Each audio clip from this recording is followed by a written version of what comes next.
Yo, so guys, welcome back to another video. This is a reaction to how 9/11 changed Skyscraper design by Cheddar Explains. I've done a few reactions to this channel before. From what I remember, they're quite an interesting channel, quite good. I'm going to subscribe to much because I know I have done a few videos to theirs, and I've got a few suggestions as well. But yeah, this will be a really intriguing one because obviously the Twin Towers were like sort of, they were the buildings like of the world, of the free world. What is it? What is the symbol that they had? The World Trade Center. I don't know, whatever it is, but they had a symbol, and it was like sort of like, this is sort of the US in a sense, more modern, all these kinds of things.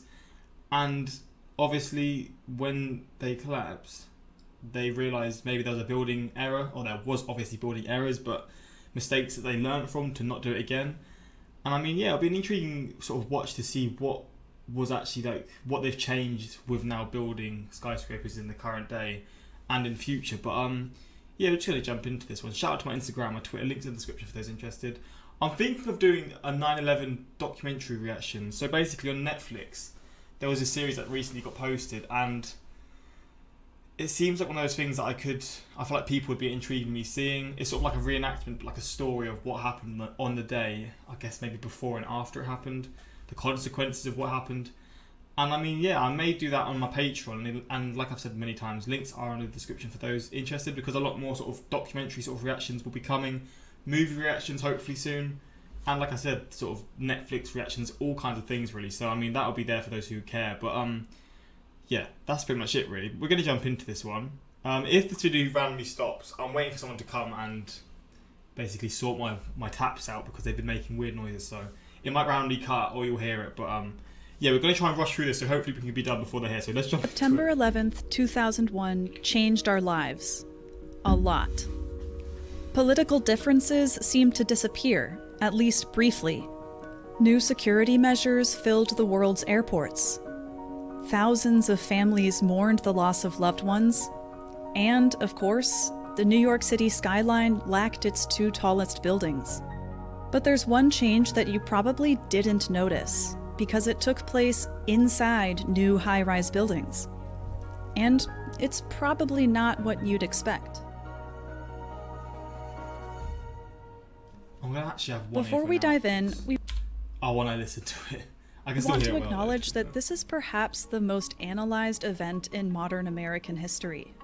It was a tragedy, but it occurred nearly 20 years ago, meaning a significant portion of the American population doesn't have clear memories, if any, of what happened. In order to understand... Bro, I always find the footage of them building skyscrapers so crazy, man. It's so weird, the positions people put themselves in, the risky, like how risky it was as a job. I mean, it's risky nowadays, but back then, like in the 50s, the 40s, the 30s, even before that, like flipping hell, And man. what changed? We first need to outline how the towers were originally designed. The plans for a World Trade Center date back to 1946, but those were for a single 70-story building, pretty different from the Twin Towers. The Twins were designed by Japanese-American architect Minoru Yamasaki after his firm won the commission in 1962, a renowned job that landed him the cover of Time magazine. On April 4th, 1973, the completed towers debuted. God, they're just so towering over everything, man. Fuck me, bro. They were so ahead of their time, I feel like, as well. I mean, maybe not in terms of the structure built, but just the size and like just sort of, I don't know, yeah, the size just sticks out so as the much. Tallest in the world. But their height wasn't their only remarkable feature. The structural design of the towers, and for that matter, the architectural design, was quite unique. This is Ronald Hamburger. He was one What a name! His last name's Hamburger. God damn. of a few structural What a name. engineers recruited to do a post-mortem on the Twin Towers after they collapsed. He explained that earlier skyscrapers were built with a mixture of masonry and steel frames with vertical columns spread throughout the buildings. Picture the Empire State Building. It's practically a fortress with 210 vertical columns throughout the building and virtually no column-free spaces. The Twin Towers on the And there we go. Alright, I'll be back as soon as... The Twin Towers, on the other hand, were basically steel tubes. Steel columns lined the exterior perimeter, connecting to the core of the building via the floors. The floors themselves were made of concrete poured on a steel frame. Note that this concrete wasn't providing vertical stability, just flooring. That was the work of the core's 47 steel columns braced with sheetrock. Finally, also in the core were all of the building's elevators, stairwells, and utility shafts. The reason they did that was so that you could have this massive space of open floor space for use for desks and workstations that would not be interrupted by columns. Each tower was about 95% air, so light that they swayed in a strong wind. What? Oh my days. Well, that's fucking crazy. 90% air. That is absolutely ridiculous, man. What the fuck?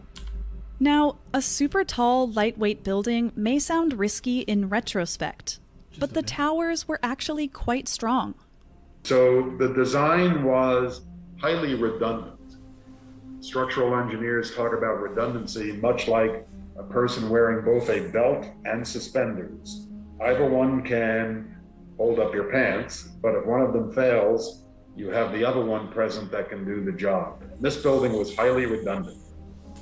Additionally, both buildings were designed with the prospect of an airplane impact in mind. Really? See, in They literally built it in preparation for that. That's kind of 1945, a B-52 accidentally crashed into the Empire State Building on a foggy day. And 15 years later, 2 planes crashed into each other above the city, raining debris over Staten Island and Brooklyn. And so designers were aware that aircraft crashing into buildings could happen. The World Trade Center towers were designed for the state-of-the-art aircraft of its day, which was a Boeing 707. But designing a building to resist a 1960s-era plane getting lost in the fog isn't the same as designing one to resist a larger plane being steered at top speed to intentional... I mean, I can now see why it has changed how they're built, because there's no one who's going to prepare for that. Because no one, I guess people just don't think people are that sick to do something like that. Or no one would get in the position where they can do that. And now in hindsight, other people building new skyscrapers or corporations or whoever are building them will see that this happened and think, okay, to avoid this from like collapsing or whatever it is, they've got to change it up. But I guess for when it was actually built, it was built for what it was like intended for, because you can't just prepare for something that's not. I don't think that would have ever happened before for such a big plane hijacking and trying to flying into it, basically, like flying into a building, especially not this big even, especially not in a place like New York. I guess maybe New York is so busy, but I don't know, it's just you can't prepare for like cause damage. Near major airports, jetliners are limited in speed to 180 miles an hour. The aircraft that went into the Twin Towers were traveling in excess of 400 miles per hour. I don't think anyone thought that was a credible event prior to the World Trade Center. That's exactly what I'm saying. For viewers who are just tuning in right now, a twin-engine plane or possibly a 737 passenger jet flying into the World Trade Center. It appears to be still embedded inside the building. The impacts damaged both the outer shells and the cores. But both towers kept standing because of redundancy. Their weight was able to shift away to unaffected columns. But here's the problem. The impacts had scraped the fire-resistant coating off of some of the steel columns and beams, and the jet fuel had ignited a raging fire. This heated the steel to an unsustainable temperature. That the jet fuel burned itself off in a few minutes, but what it did is it ignited all of the contents of the building. The heat of the fires could not and did not melt the steel. But it's not actually necessary to melt steel to make the buildings come down. When you reheat steel to about 500 degrees Fahrenheit, it doesn't melt, but it starts to lose some of its strength and it starts to lose some of its stiffness. Eventually, the floors... Bro, this picture is absolutely mental, man. I've never seen this picture before. This is one of the craziest pictures I've ever seen. I guess when it's mid-falling, right? Like, God, my days, man.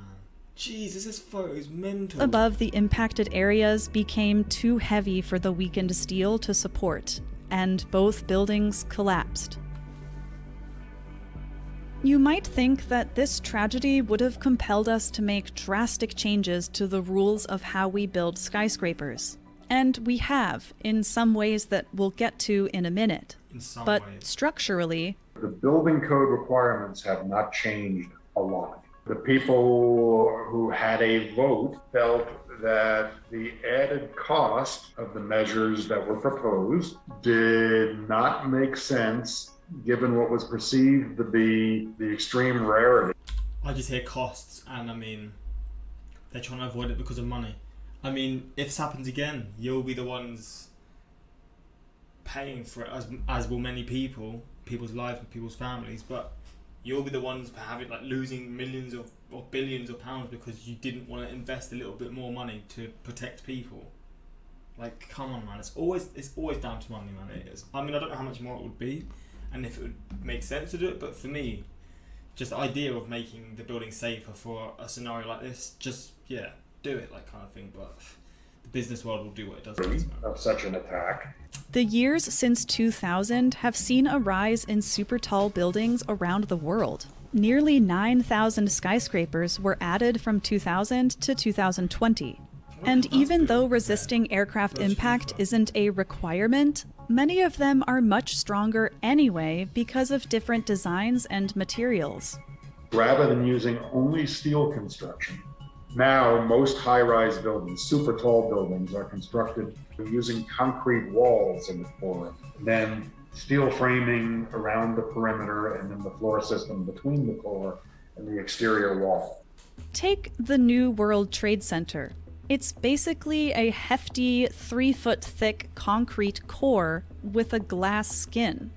The end result is a stronger building. This is because concrete is far more fire resistant than steel, but it's also because... But you couldn't build this somewhere where earthquakes happen a lot, could you? Like somewhere like Japan, building with this structure would have its own consequences because of the constant earthquakes. Or maybe like California, anywhere in California kind of thing. Right? I mean, from what I remember seeing in previous videos, anything built of concrete or mainly concrete will just end up falling because it's just like not able to move when the earthquakes are happening. I guess somewhere like this, it makes perfect sense. concrete itself has become much stronger. So concrete, typical concrete, conventional concrete we use all the time, has a strength 4,000 psi. Quick pause. PSI stands for pounds per square inch. It refers to the total weight that concrete can support before failing. The concrete used in the floors of the Twin Towers ranged from 3,000 to 4,000 psi, but that pales in comparison to the strength of newer concrete we use today. The core of the new One World Trade Center, for example, uses concrete ranging in strength from 8,000 to 14,000 psi. What did they do to make the concrete stronger? Did they just add different? Well, they just added different ingredients, didn't they? So maybe in the future there's going to be even more there's going to be stronger concrete in terms of like, I guess just they keep making stronger and stronger concrete, which is crazy to me. I just thought concrete was a specific thing. Obviously, I knew you had to mix different things, but I guess there's possibilities of making it even stronger, which is kind of wild. And that's not even the strongest concrete that exists. This is a relatively new type How do you... concrete called ultra high performance concrete. I just got to see, what is concrete actually made from? I don't know why I care so much. What is concrete made of? Is it just gonna... I thought concrete was just made of concrete. Concrete is made of Portland cement 10 to 15% and water 10 to 15%. Make a paste. This paste is then mixed with aggregates 65 to 75% such as sand and gravel or crushed stone. Okay. And they just seem to be making it stronger. Like it's just different. The high strength concrete I'm talking about is roughly from 15,000 psi to 30,000 psi. So greater safety protocols and stronger materials have together created a wave of robust new skyscrapers. Even if protecting against future airplane hijackings isn't explicitly required. But Hamburger told us that some of the world's newest high-rise buildings have been constructed with measures to protect against terrorist attacks. No one will tell you which buildings have been constructed that way. No one will tell you what weapon they've been designed to defend against, but some of them have been voluntarily designed to be dead. That's a good sign. I mean, I guess I don't want to say it because maybe people see it as a challenge to try and crash into it to see what will happen. Because there are some people like that, as we know, but that's a positive sign because obviously I was worrying that they all just avoid it because of the money. That are able to resist such events. Do you know which ones? I know some of them, I don't know all of them, and I'm not talking. Post 9/11 code changes actually revolved less around structural choices and more around means of egress. In layman's terms, exits. The design of the World Trade Center actually used a system that are called scissor stairs, but the stairs were actually fairly close to each other within the core. So when the planes went into the buildings, they managed to block both sets of stairs, meaning that even though people trapped inside theoretically had time to escape, they couldn't. Nice. One of the most significant things we've done is we've changed the building code to require more separation between the places where stairways are located so that it is more probable if such an event occurs that there will be at least one stairway available. Additional code changes included widening stairways, self-luminous exit pathways, third stairways in buildings over 420 feet, boosting overall fire resistance, and more. These changes reflect less of a focus on saving the buildings and more on making sure the people inside have time to get out during an emergency. Thanks for watching. If you liked this video, hit... They do make some really intriguing content, man. Ronald Hamburger sounds like a mascot for one of those fast food knockoff places that don't want to be sued. Ronald Hamburger sounds like that. But I wanted to laugh loads more, but I couldn't because it was somewhat like, it was obviously like a video like this. I didn't want to too much, but inside I was bursting out, bro. Ronald Hamburger is just one of the original founders of Dickens cider brand. Hamburger being someone's name, bloody hell. What a guy, man. There's no way to prevent every accident, but means of egress is the best way to lessen the tragedy. You see similar stories happening every year, some disaster, a fire, a bombing, a poisoning, and most people who died were barely touched by the initial incident. They died because they couldn't get, I mean, the idea of being stuck, trying to get out and just being stuck and not being able to get out just scares me and like gives me all kinds of thoughts, man. Like, yeah, that just sounds like an absolute, like just my worst nightmare, to be honest. Fuck, man. Imagine being in that situation. But yeah, at least they've learned, they've changed, and most sort of buildings are being built, or some buildings are now being built in protection for many of these cases or many of these things that will happen. But yeah, if you want more reactions from this channel or more reactions related to this kind of stuff, please let me know in the comments and I'll be sure to do so. But until next time, like, subscribe, peace.